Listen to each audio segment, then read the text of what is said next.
Good morning, good morning, good morning.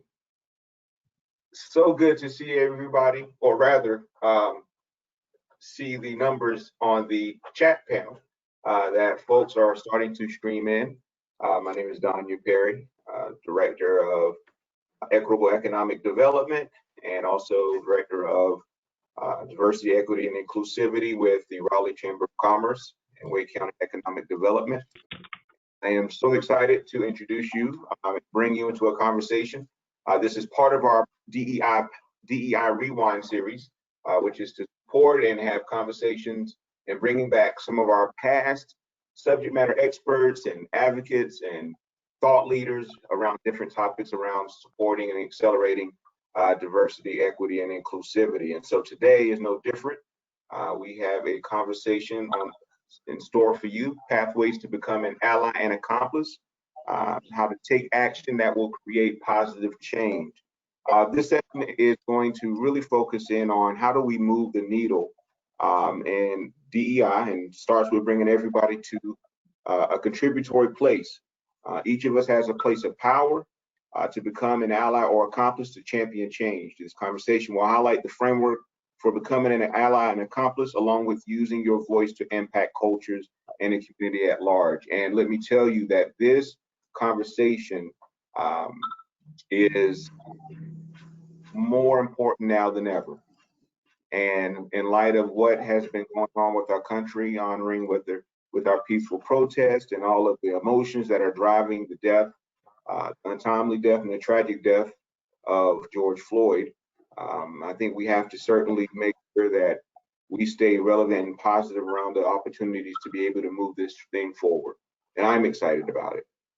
Just wanted to give you some quick virtual housekeeping. Just know that this seminar will be recorded. We definitely want, and our speaker would love to have you engage in this conversation. So throughout the session, she will engage you in conversations, but also know that we will be checking and monitoring the chat panel. So if you have questions, please go ahead and submit them. And when you're not speaking, if you don't mind, please mute your computer and your device. We would love to minimize the sounds of dogs and cats and people in the background and wherever you may be. So we appreciate you once again for adhering to some of these housekeeping rules, and also more importantly, in being engaged. So it is my honor to introduce my friend, and I always like to say that first. All right, she is one of my friends, an ally, and a supporter of the work. I think the much needed work in a space, at a university space, but also within a larger community space around diversity, equity, and inclusivity. We have Taya Lynn Butler, who is the Director of Diversity and Inclusion with the Poole College of Management at NCSU. And she spends her time. I'm going to read a little bit about her bio. I'm not going to keep gushing, but I will just share just a little bit. She spends her time bringing the pieces together needed to make change and impact lives. At present, she leads mission-critical initiatives for Poole College of Management that enhance their diversity, equity, and inclusion. Her objectives are twofold. First, to help integrate curriculum and experiences for all Poole College students to grow into comfortable and fluid group cultural competence. Second, to create opportunities that validate and lift up all the varying microcultures of the Poole community so that our diversity thrives. And I'll say she does this more than just for the College of Management. She also does that for our community. And so with that, Taya, thank you so much for being a part of this conversation. Thank you, Danya. Wow, that picture clearly is a pre-COVID moment. No, I thank you so much for from bringing me into this space. And yeah, I think that this conversation couldn't be any more timely. So to get started, just want to have a moment here.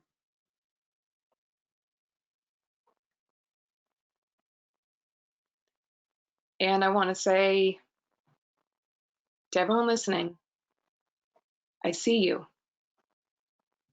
I hear you. And everything I do, and it's today, and it'll be tomorrow, and it'll be the next day, I'm going to be working on doing the change that you're asking for. Because that's really what allyship is. Allyship is this personal relationship with myself,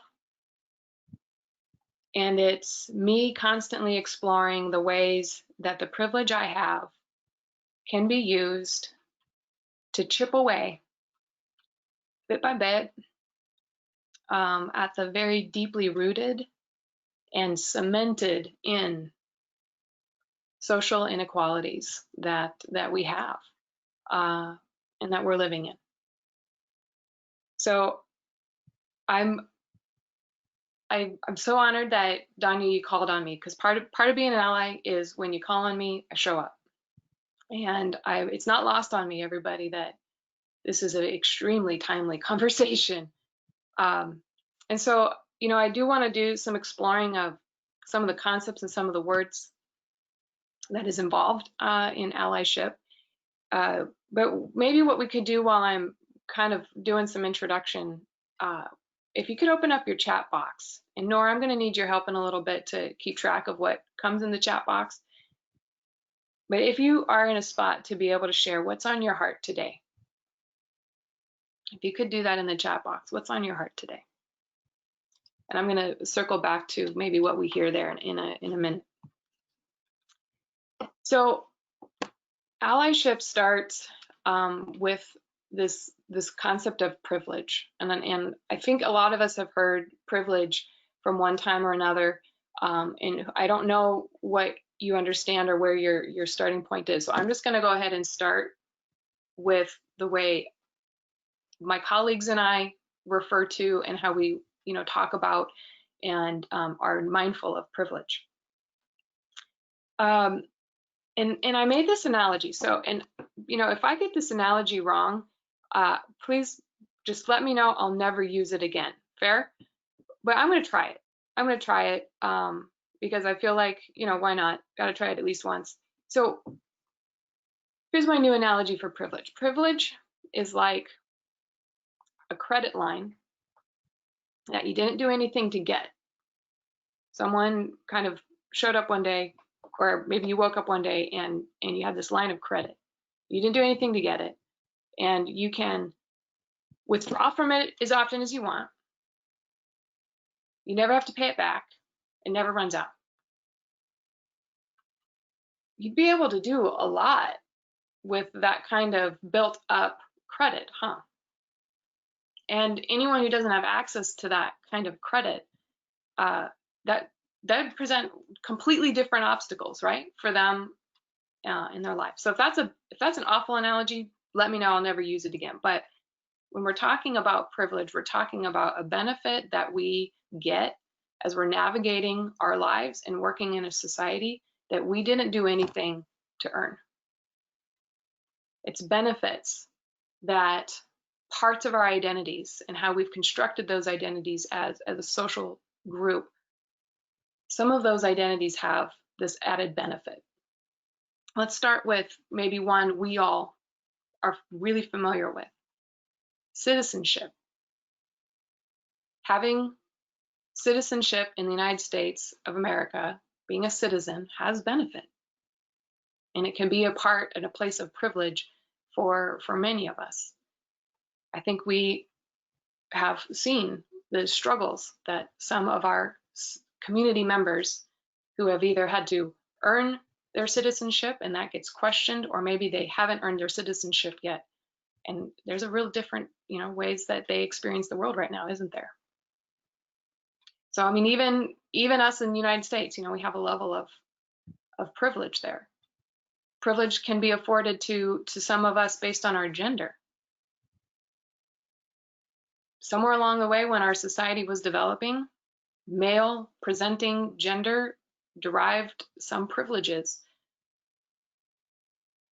Cisgendered presenting people derive privileges, and we can navigate and operate without some fears or some obstacles that my friends and my colleagues who are transgender don't get.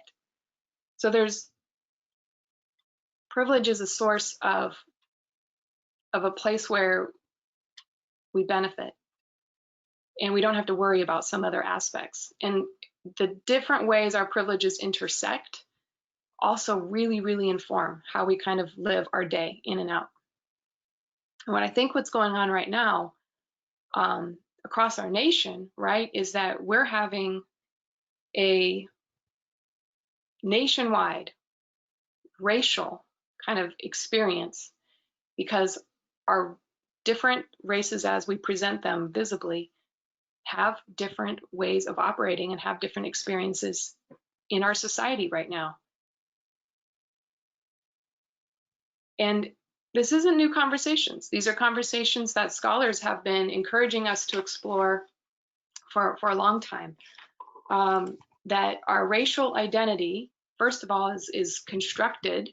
You know, we've created these boundaries and these assumptions and these stereotypes, but nevertheless, our racial identities inform how other people respond to us, and our racial identity informs how we respond to other people, right, as it's presented.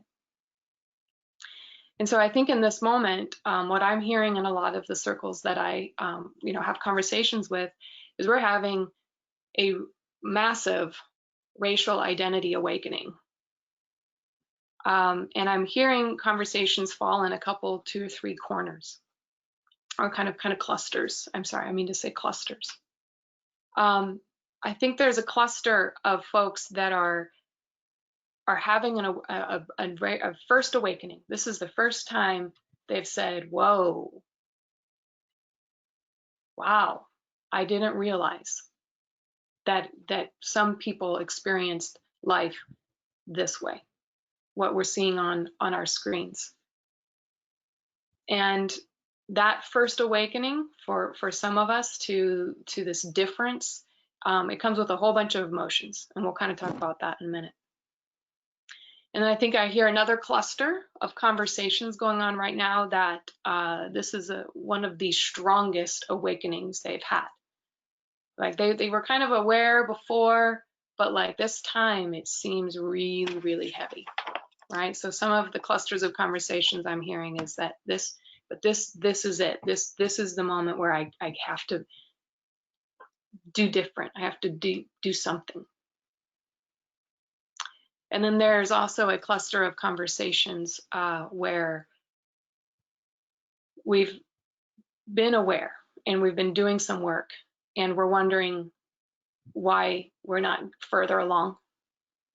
And we're wondering why this progress isn't moving faster. And we're wondering, what have we not thought of? We're trying everything. So why are things not changing? And then I really want to honor another cluster of conversations where their racial experience in this particular moment is yet another trauma. And it's exhausting.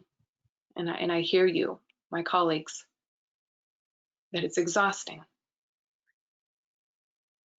And it hurts.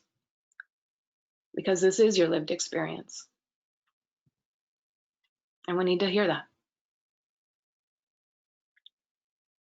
And what I see a lot and what I'm hearing is a lot of everyone's trying to sort their heads, right? Wherever you might be as an individual, kind of in all of this, I see everyone trying to sort their heads.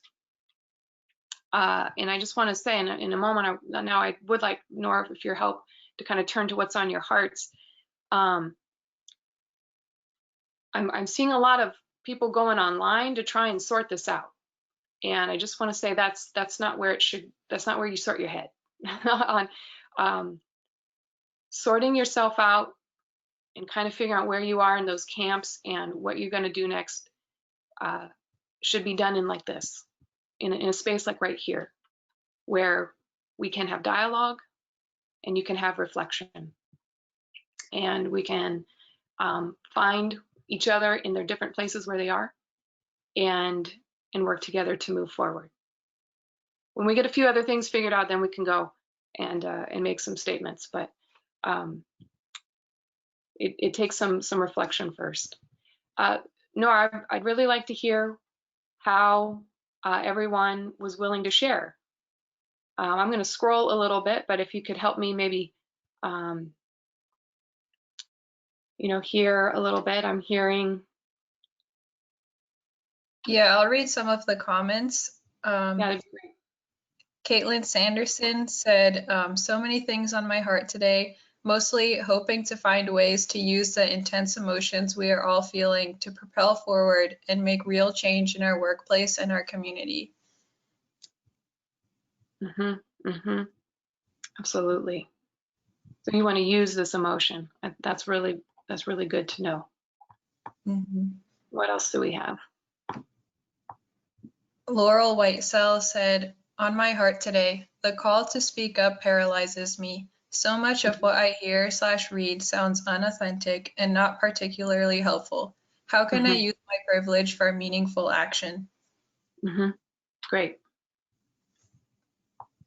Yeah, that unauthenticity, I'll kind of talk about that, because there is a lot of debate right now is to say something, to not say something, afraid of saying the wrong thing.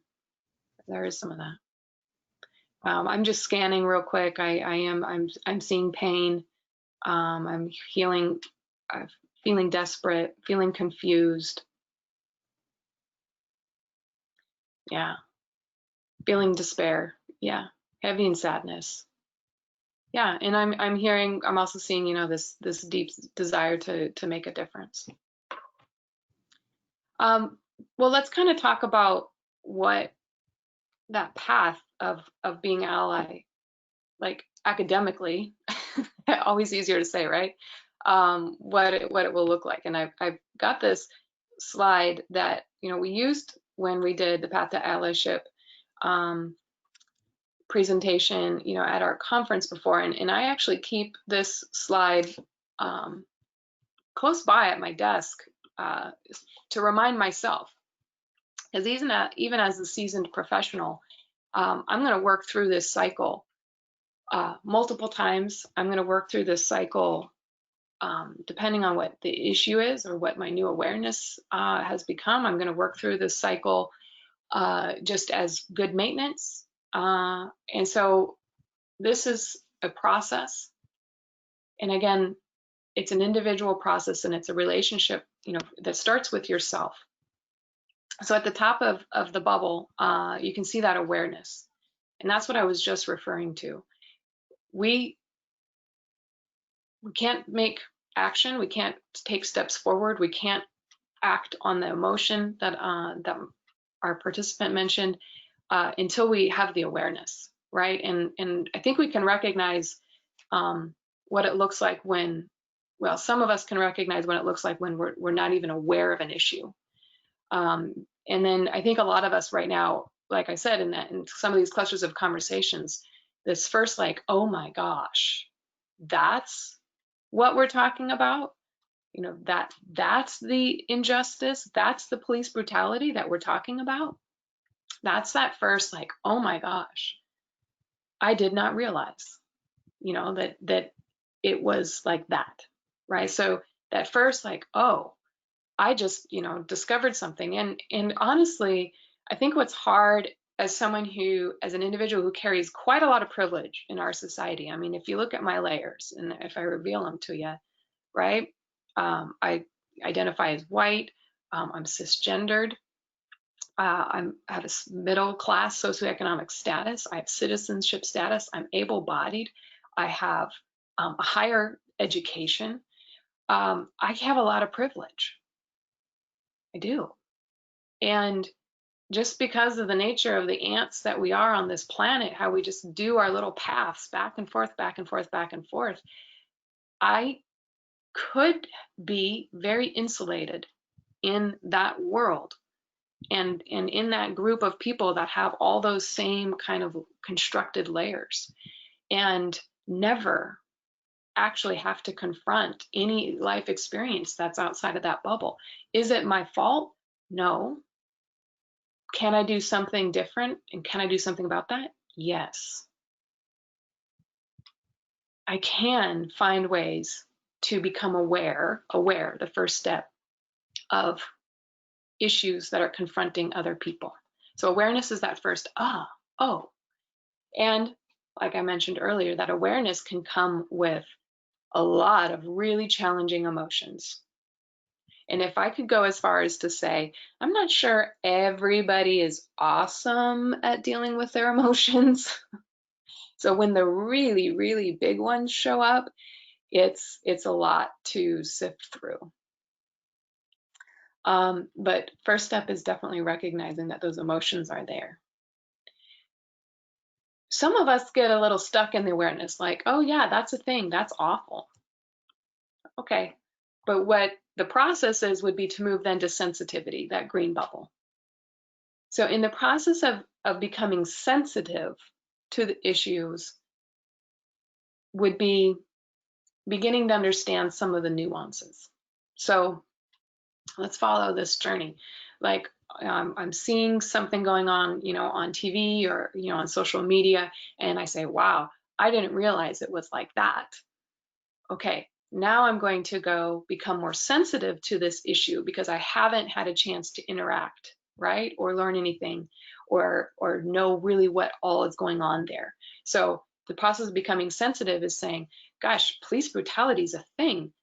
I think what I probably need to do is understand overall, where this police brutality is impacting different communities, and police brutality as it's impacting my Black community or my members of my Black community might be a little bit nuanced and different from how it's impacting maybe my members and friends in my immigrant community or my friends and my colleagues in my transgendered community.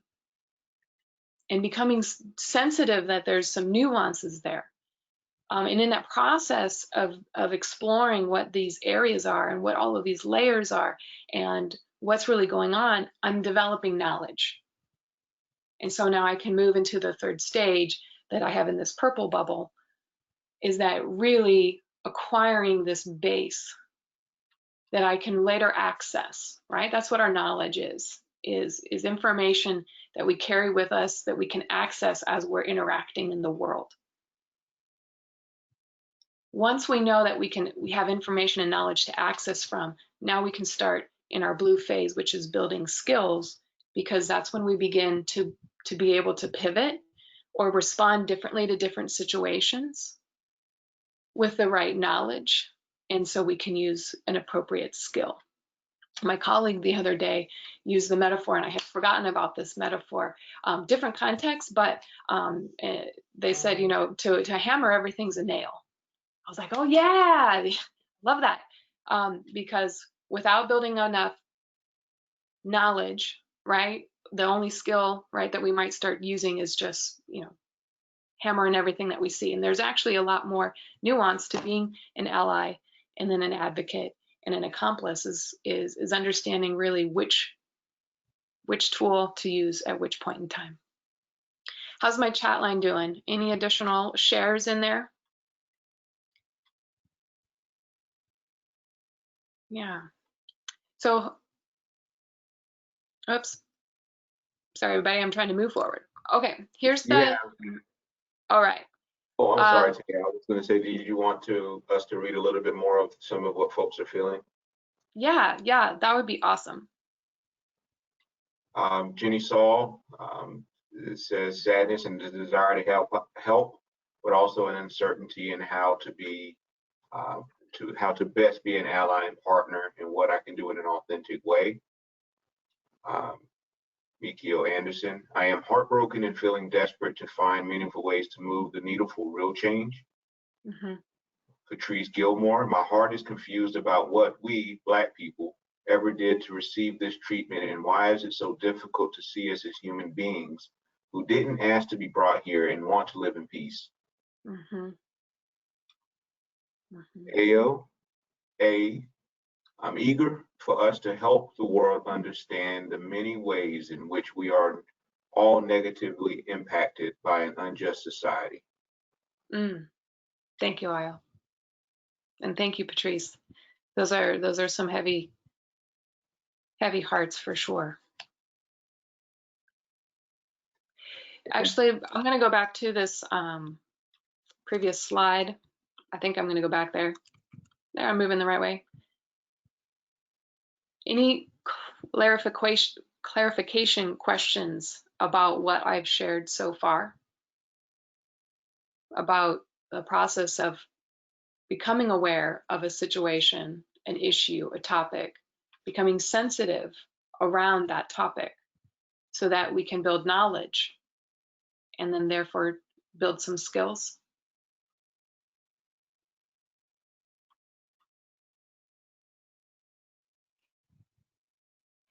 After seeing maybe this cycle, can anyone recognize where you might be in the moment? Which phase that might be resonating with you?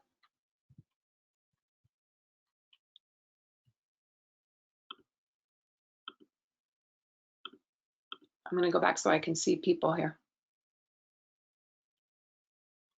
Does that kind of first awakening sound familiar?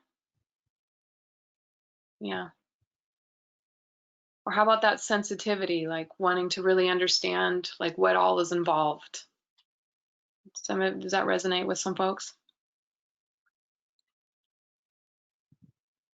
Yeah. Sorry, I keep going back and forth from sharing screen to not. So let's take a look at how we know which tool potentially to use and when, because I'm hearing that I'm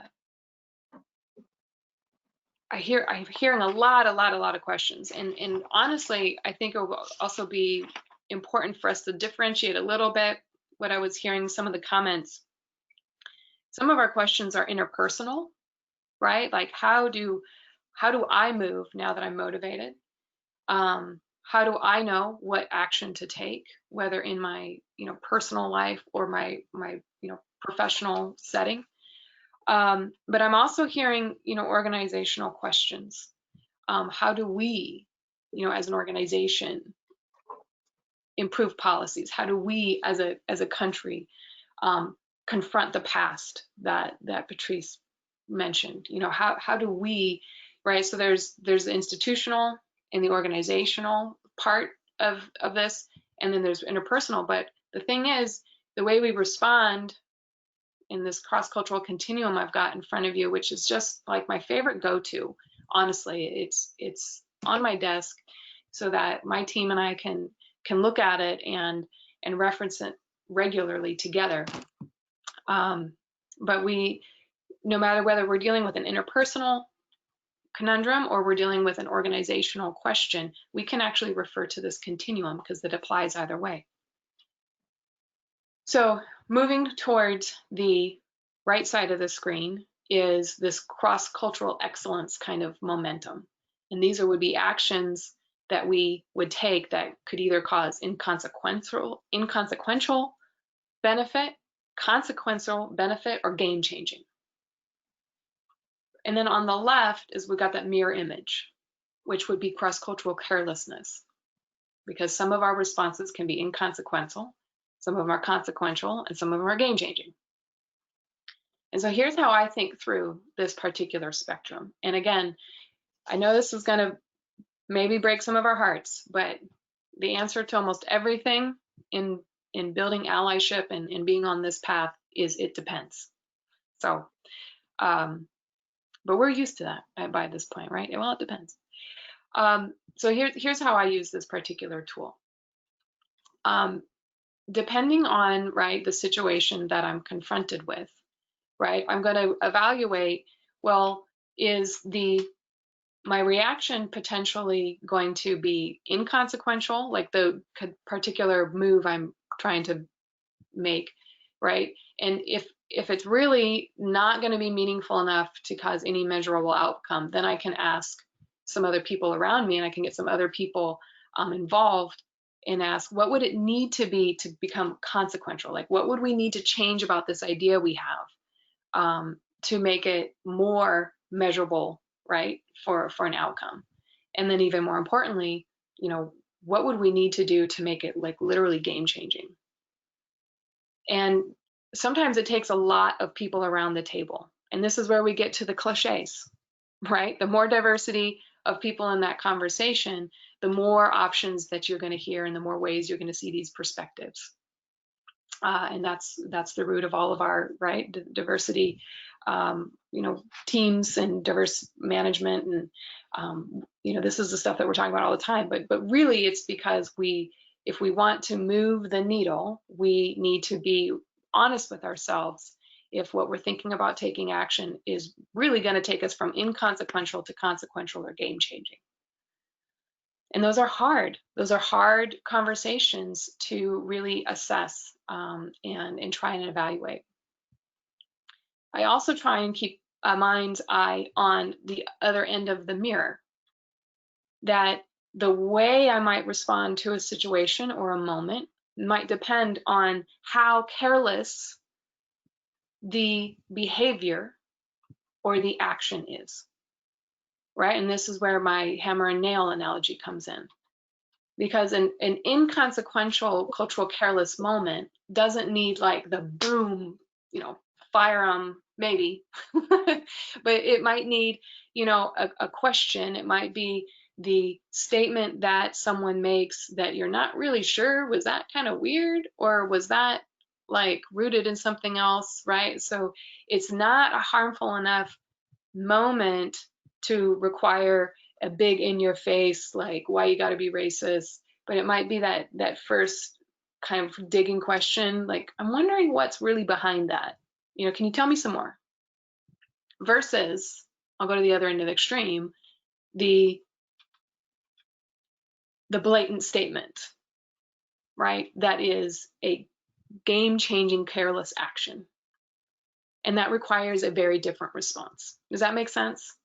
So when your neighbor, like, let's do an interpersonal example. When your neighbor is like outright, I think, and a lot of us are saying, like, we know we're not supposed to say outright racist things. But if your neighbor says it, you got to meet that level of carelessness, right, in your response.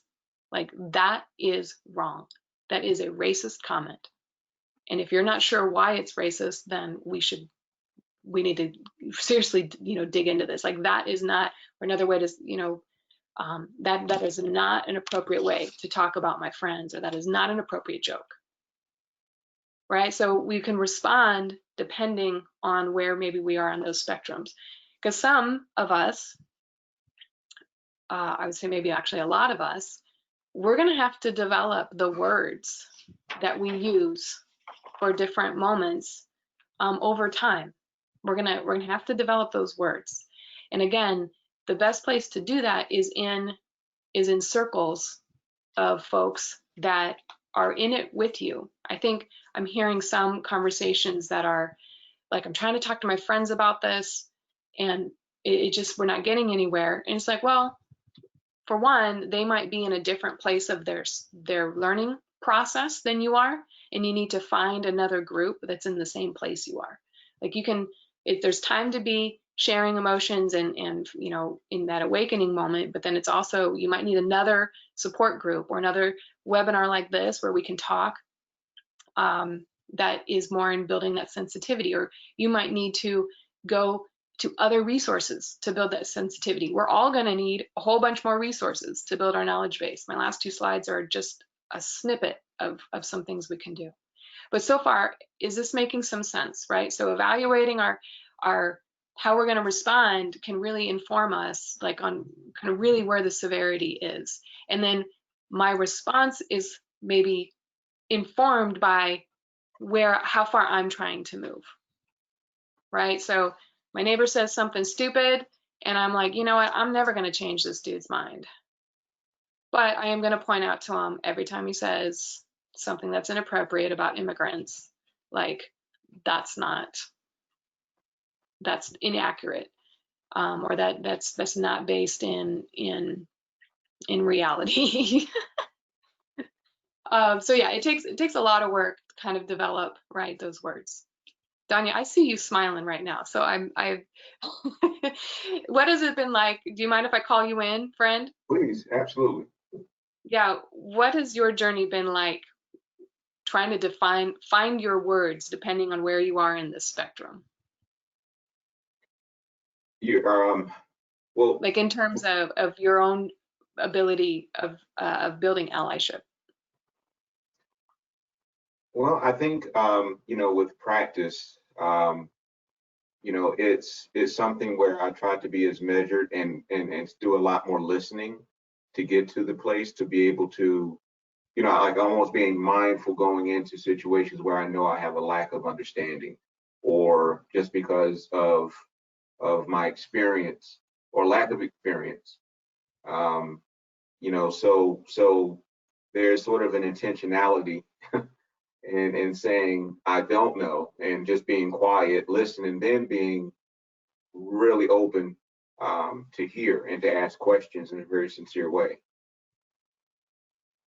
Wonderful. So when I look at the process that I've kind of illustrated there in the wheels, I'm hearing Danya developing a lot of sensitivity in that answer, developing a lot of sensitivity, and in working your way into developing that knowledge.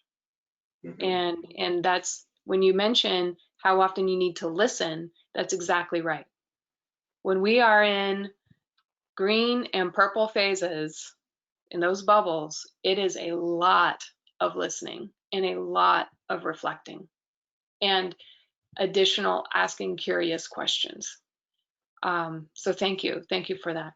I see my chat bubble is popping up. Nor, what questions are coming through the chat?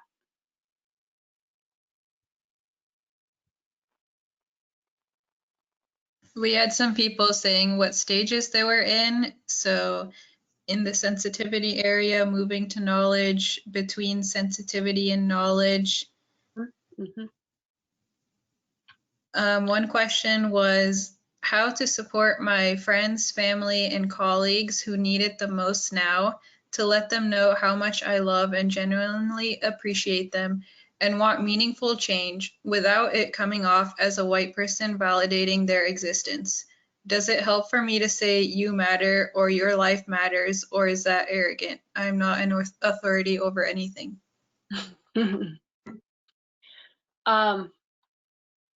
I suggest saying what's on your heart. For the people that are in your circles right now, if acknowledging that you value them and all the things that they bring you, and enrich your world, if it's a colleague, I really appreciate how you work with me on this, that, or the other. If it's someone you see in passing, I really appreciate that smile you offer. I think acknowledging humanity will get us further than maybe we think. I personally do not hesitate to reach out and just say, hey, I'm just thinking of you. And open the door. Hey, I'm thinking about you. And I think what we have to do is decenter ourselves in that moment, because we're not doing it for us. We're doing it because we value our friend, we value our colleague, we value our neighbor, I value my family member. And expecting something in return, that's our ego catching us there, right? If we reach out like, hey, I'm thinking of you, you good? And if it's like, yeah, I'm good, then great. Is that helpful? Is that helpful? Anything else anyone can add? And Tia, that's a powerful, a simple "How are you?" or "Are you just thinking of you?" When you think about, and I'll just put it out there, obviously with what's going on out in my circle, had a lot of folks reaching out and saying, just checking on you, just letting you know I'm thinking of you, and that feeling of concern. I mean, that's really empowering. Let me ask you, sort of in the spectrum of checking on someone interpersonally and asking of them to give them the answer, like, that sort of how can you help? How can I help? Like, that's the conversation of sometimes of allyship that you also see. It's someone saying, I want to be part of the solution. Help me find the solution. I have not yet personally experienced anyone saying, well, I'm sorry, this is raw stuff here, everybody. Mhm. I think an honest answer is I don't know what you can do, Taya. And then I can say, that's, I'm here. Like, I'm not going anywhere. So if something comes up, you can call on me. Kind of back a little bit how we started. Danya, we've checked on each other a few times over the past few months, and we have a standing agreement. You need me, you call me, and I'll show up. So yeah, I think you have to judge the way you just ask. Will determine a little bit on what the level of your relationship is. Yeah. But I don't think there's anything negative going to come from just reaching out and opening that hand and saying, so if there's anything I can do right now, anything, let me know. Any other contributions from my listeners and our participants? Sarah Glova just said, I've been in a few meetings when a person of color has been called out to answer what should we do next, as if they should have the answers for everyone. And I'd love to know how to speak up and redirect that language because it doesn't seem fair. Okay. Yeah. I feel like we might need to have a couple people's weigh in on this particular answer, because I can let you know how I would probably I would, it all depends, doesn't it?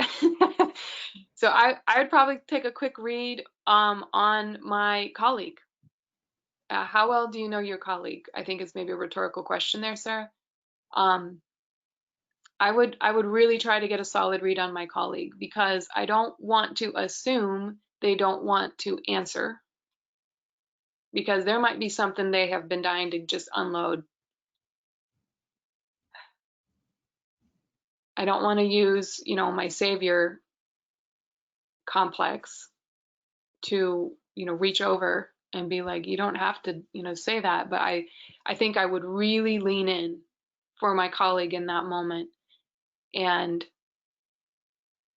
try and engage with my best emotional intelligence possible where they are in that moment. Danya, thoughts? Yeah, that's, I kind of think about, and Sarah, you're right, and I'll just say personally, receiving a lot of those, having those conversations of what should we do next, and knowing that, I'm not the authority. I want to be a part of the solution, but there's sort of that bucket of interpersonal versus, like, what can you do, like, versus the institution. And I may not have the answer, the power, or the influence to change the institution. And so, it's a little exhausting, to have to navigate sort of feeling as if you have the answer, because, and let's just say in this case, because of my Blackness, that I should be able to express that. But I think, as you said, sort of leaning in and recognizing that, that folks in your circle that you're soliciting answers, to me, it would feel more authentic to say, I want to walk with you to find the answer, versus expecting that person, because of how they identify, to feel as if they have all the answers. Mm-hmm. And part of the inclusion conversation is sort of a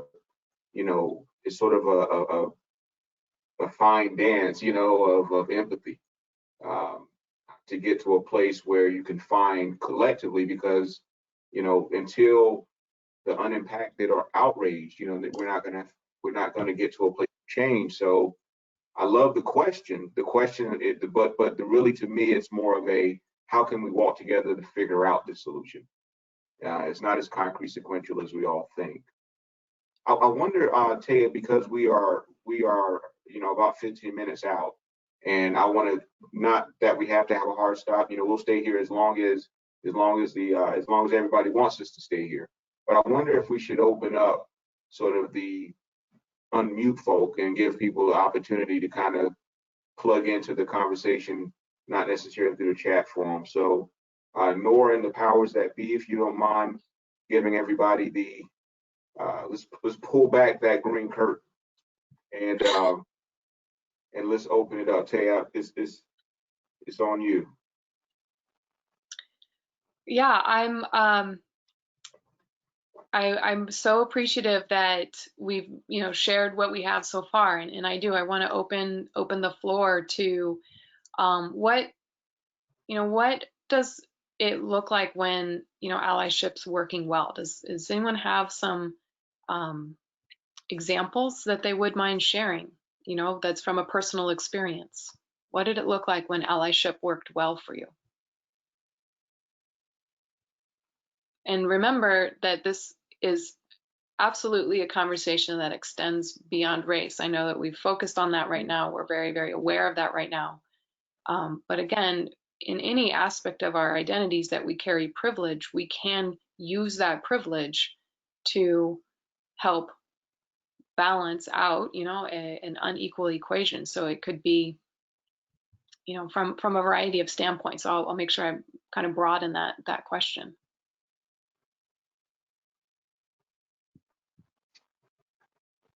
Anybody like to remark? And remember, I think remember you're muted. So now folks have the ability to unmute themselves. Is that what I'm hearing? Nora, Yes, is everyone? you can unmute. Perfect.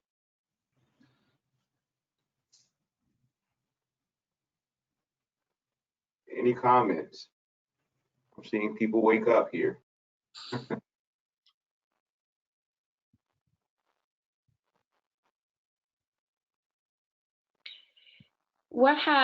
It sounds like we're still kind of deep in thought. Sometimes the stepping stones are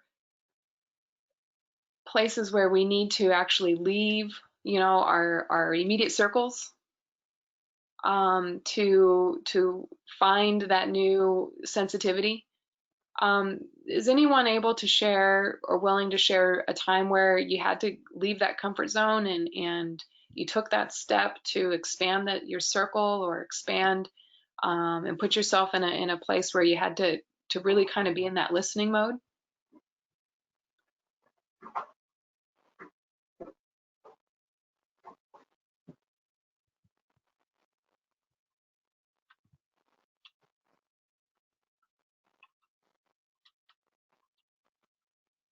I know there's a variety of ways that it might seem harder, you know, to move, you know, your personal bubbles and your circles, but you know, just even participating in things like the DEI conference that the chamber pulls together.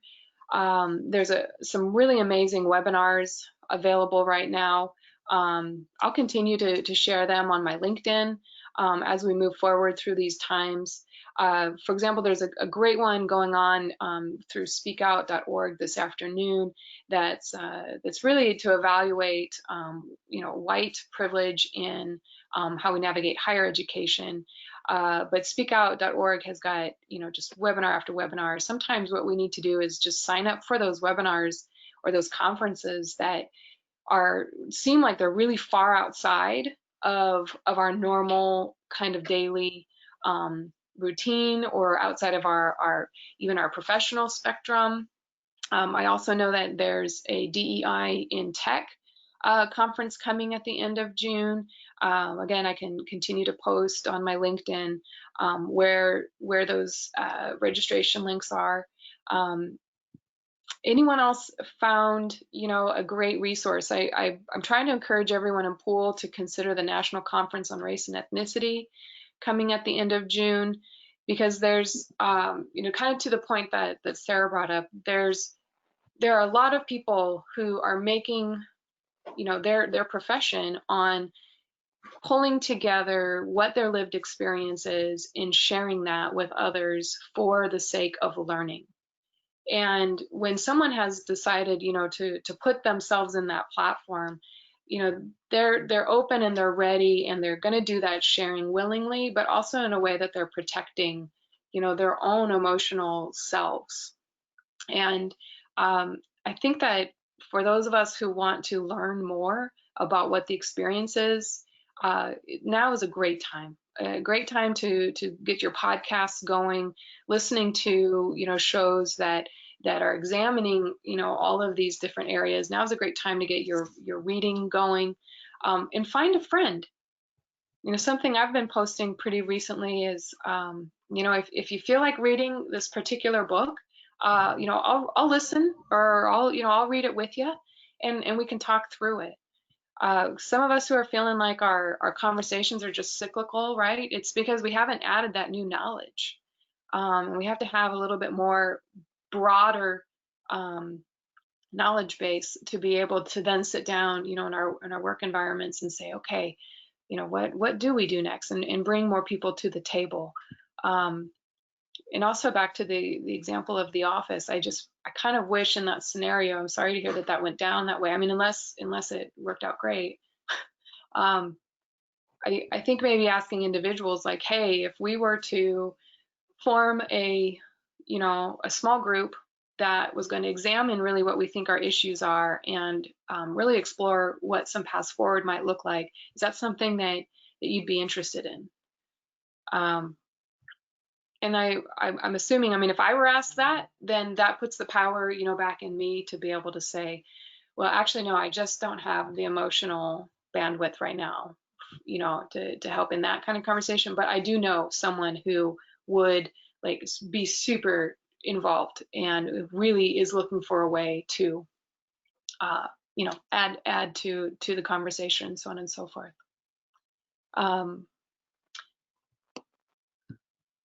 I'm looking real quick. Yeah, super. I'm seeing a couple of suggestions for some podcasts. One more time, I'm going to share my screen so that you can see literally everybody. These are just a few of my favorites. If you have not done an implicit association test yet, it's probably time. There's 20 of them there at the harvard.edu site. All this is going to do is start your awareness. It's going to start your awareness. It's going to shine a light on something you might not have known yet. So that's a good starting spot. You can do it at home. Get somebody else to take it with you. And then you can kind of, share what you learned about yourself in some reflection time, right, with a friend. I heard a great colleague use this friendship model, this buddy model I'm referring to as your accountability partner. Accountability partner is someone that you've kind of figured out that it's either one step ahead of you kind of in this process, or at least in that same spot, and that you will commit together to continue to develop your sensitivity and build your knowledge, around, maybe you pick one and then your friend picks one or something, or you both saying like, wow, we really both want to focus on this, that, or the other. The anti-racist resource list is extensive. It's wonderful.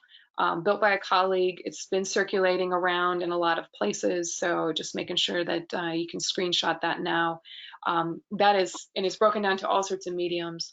That will keep many of us busy for the whole summer. But again, allyship is about more than racial identities and in race relations. So I wanted to make sure that we again revisited how we can be allies for our transgender colleagues, community members, friends, students. And then the what is Latinx anyways, just a great example. Many more resources that we could go through. I highlighted real fast because again, there's so many good books out right now, and I think a couple colleagues of mine have said like even Amazon is sold out on a few of these. But if we're really trying to figure out why some of our friends who identify white are not moving forward in these conversations, Robin DiAngelo has got a lot of expertise in light to shine on that conversation. Tim Wise, different approach, different style, but absolutely can get you started in some awareness and some talking points. On the other end of the spectrum, I mean, Between the World and Me required reading a couple years ago over here at State. It's just one example. If you have some more examples, please put them in our chat. I have used Whistling Vivaldi. I know a few of you are so tired of me talking about Dr. Claude Steele, but I go back to Whistling Vivaldi at least 3 times a year. I mean, because his research was based in, stereotypes that are embedded in higher ed, and how to really systemically undo the stereotype threat in higher ed. So, I mean, just it's my absolute go-to guide. And then I'm also glad that someone pointed out just Code Switch. Oh my gosh, every morning on my walk, Code Switch. And then Seeing White also recently has been something I've been listening to one more time. But there are so many. Anyone else? Yeah, let's see. Anyone else have some good reads that they've stumbled upon lately?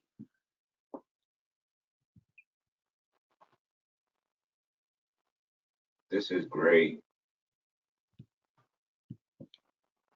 Well, I've only got a couple minutes. I didn't solve all the world's problems, but I'm going to go back to what I said in the beginning.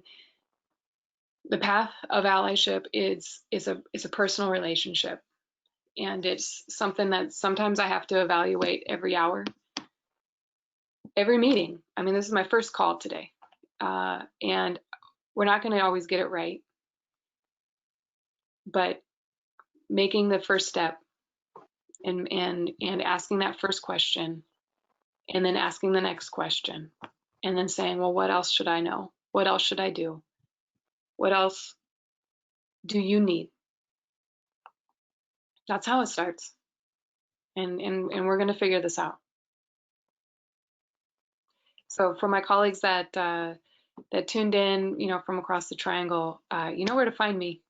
I think what we're going to do through our exec ed opportunity at NC State is build out this more of a workshop for allyship, and I've got some amazing team members who are helping me with really an extended 4-hour virtual experience, and we're really hoping to make that available and really get that in the hands for many of you who would like to utilize the executive education option at NC State to further your company's training and awareness. So, Danya, I'm going to hand it back over to you. Taya, wow.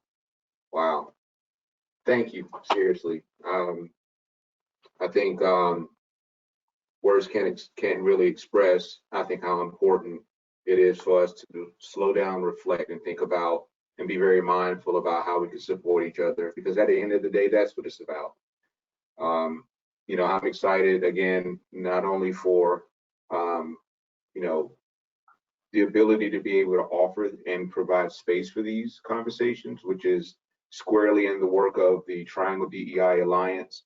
We have some upcoming events that I just want to keep you all informed and aware about. Courageous Conversations, that session is going to be on June 30th. You can find all of this information on the Raleigh Chamber's website under the events tab, and you can register there. That Courageous Conversation will be talking about corporate activism and how can businesses help support employees in civic engagement and social justice issues. And I'm so excited to have Opal Tometi, who is one of the co-founders of Black Lives Matters. So she will be a part of that conversation, along with some other business leaders who are focused and really passionate about how do we provide spaces for understanding and providing frameworks for employees to connect. We're also having a We Connect social networking virtual event on June 18th. Really excited about that. We will be celebrating and recognizing our Black businesses. So please come to that. It'll be our very first virtual social networking event. So that's going to be really fun. We have a great format planned out for that. And then lastly, our annual DEI conference. We are moving that completely virtual. So it will be spread out over 3 days, August the 25th through the 27th, from 9 o'clock to 11 a.m. each day. We have some amazing speakers lined up and also some amazing panels. Before I go, I have to acknowledge our investors that have been so supportive, and without their support, we would not be able to provide a lot of this content from the city of Raleigh to Wake County to our companies, BASF, LexisNexis, Red Hat, and Green Resources. We have a list of other companies that have also stood up to help us really support the work that we're doing with the Alliance. So again, thank you all so very much for participating. We appreciate you. Taya, we appreciate you. Love you to death. You all take care and look forward to connecting with you soon.